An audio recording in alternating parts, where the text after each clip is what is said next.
Police ભરતીની રાહ જોઈ રહેલા તમામ ઉમેદવારો માટે ખૂબ જ ખુશીના સમાચાર જે છે એ આવી ચૂક્યા છે. નવી પોલીસ ભરતીની જાહેરાત ગુજરાત સરકાર દ્વારા કરી દેવામાં આવી છે. તો આજના આ વિડીયોની અંદર આપણે આ ભરતી વિશેની સંપૂર્ણ માહિતી જે છે એ જોવાના છીએ. મિત્રો, HNGO study point YouTube channel દ્વારા તમને પોલીસ ભરતીની તમામ માહિતી સૌપ્રથમ અને સચોટ રીતે પૂરી પાડવામાં આવે છે. ભવિષ્યમાં પણ આવી તમામ માહિતી મેળવવા માટે ચેનલને અત્યારે સબસ્ક્રાઇબ કરી લેજો. તો હવે શરૂ કરીએ આજનો વિડીયો. તો તમે જોઈ શકો છો, ગુજરાત પોલીસ નવી ભરતીની જાહેરાત. ગુજરાત પોલીસમાં નવી ભરતી જે છે એ આવી રહી છે. ટ્રાફિક પોલીસ અને ટ્રાફિક પોલીસ કોન્સ્ટેબલની 1300 કરતાં પણ વધારે જગ્યાઓ પર જે છે એ ભરતીની જાહેરાત આવવાની છે. તો એના વિશેની સંપૂર્ણ માહિતી જે છે એ જોવાના છે. તો તમારા તમામ મિત્રો જોડે આ વિડીયો જરૂરથી અત્યારે શેર કરી દેજો. અને આ વિડીયો જો તમને પસંદ આવે તો વિડીયોને લાઇક કરવાનું ભૂલતા નહીં. તો તમે જોઈ શકો છો, જે અંગે જે છે એ સૌપ્રથમ યુવરાજસિંહ જાડેજા દ્વારા જે આ ટ્વીટ કરવામાં આવ્યું છે એ જોઈ શકો છો. રાજ્યમાં 1315 ટ્રાફિક પોલીસની સીધી ભરતી કરાશે. અમદાવાદને 200 ટ્રાફિક કોન્સ્ટેબલ મળશે. હાઈકોર્ટમાં 100 મોટો અરજીની સુનાવણી દરમિયાન સરકારની બાંયધરી. તો 1315 ટ્રાફિક પોલીસની જે છે એ નવી ભરતીની જાહેરાત ટૂંક જ સમયમાં ગુજરાત સરકાર દ્વારા કરવામાં આવશે. અને અમદાવાદને 200 ટ્રાફિક પોલીસ કોન્સ્ટેબલની જે છે એ ફાળવણી કરવામાં આવશે. એ અંગે જે છે એ ગુજરાત હાઈકોર્ટની અંદર આ જવાબ આપવામાં આવેલો છે. રાજ્યમાં ટ્રાફિક પોલીસની સીધી ભરતીને લઈને મહત્વના સમાચાર સામે આવે છે. ગુજરાત હાઈકોર્ટ દ્વારા અમદાવાદમાં રોડ ઇન્ફ્રાસ્ટ્રક્ચર સુધારવા, અકસ્માતો ઘટાડવા અને ટ્રાફિક નિયમોના પાલન અંગે ચીફ જજની બેન્ચ દ્વારા 100 મોટો અરજી લેવામાં આવી હતી, જેની ઉપર આજે સુનાવણી યોજાઈ હતી. જેમાં સરકારી વકીલે જણાવ્યું હતું કે સ્ટેટ ટ્રાફિક બ્રાન્ચ દ્વારા રાજ્યમાં 1315 ટ્રાફિક કર્મચારીની જરૂર હોવાનું જણાવ્યું છે. આગામી સમયમાં આ જગ્યાઓ સીધી ભરતીથી ભરાશે. સીધી ભરતીથી એટલે જે છે એ નવી જાહેરાત બહાર પાડવામાં આવશે. એના માટેની જે પણ પ્રકારની લેખિત પરીક્ષા કે શારીરિક કસોટી લેવાનું આયોજન હશે એ કસોટી લેવામાં આવશે. અને એના પછી જ ઉમેદવારોની જે છે એ ભરતી કરવામાં આવશે, જેની જાહેરાત બહાર પાડવામાં આવશે. 1315માંથી અમદાવાદમાં 200 ટ્રાફિક કોન્સ્ટેબલ જે છે એ ફાળવવામાં આવશે.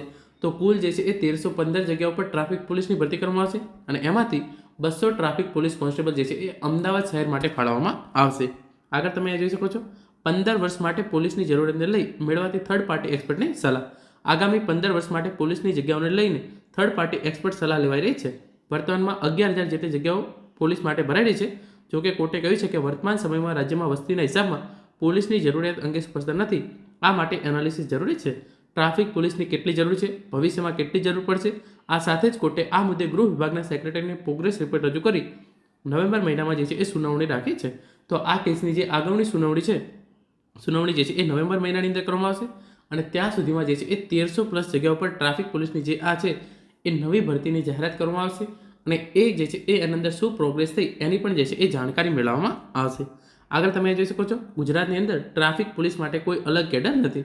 એટલે કે ટ્રાફિક પોલીસ માટે કોઈ અલગ કેડર નથી. જે પોલીસ ભરતી હોય છે એની અંદર જ જે છે એ બિન હથિયારી પોલીસ કર્મીઓની જે છે એ એમને ડાયરેક્ટ જે છે એ ટ્રાફિક પોલીસ ખાતે ફાળવવામાં આવતા હોય છે.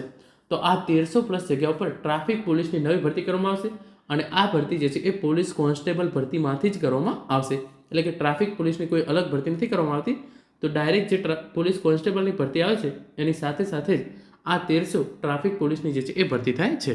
અગાઉની સુનાવણીમાં કોર્ટે જણાવ્યું હતું કે ટ્રાફિક પોલીસની જગ્યા બિન હથિયારધારી પોલીસ કર્મચારીઓમાંથી કરવામાં આવે. સીધી ભરતી અંતર્ગત ટ્રાફિક પોલીસમાં ખાલી પડેલી જગ્યાઓ ભરવામાં આવશે. વર્તમાન ભરતી ટૂંકા અને મધ્યમ ગાળાને ધ્યાનમાં રાખીને કરવામાં આવી રહી છે. ટ્રાફિક પોલીસ માટે કોઈ અલગ કેડર નથી. આમ કરવામાં આવે તો પ્રમોશન સહિતના મુદ્દાઓ ઉપસ્થિત થાય છે, જેથી રોટેશન કરી ટ્રાફિક પોલીસમાં પોલીસને તૈનાત કરવામાં આવે છે.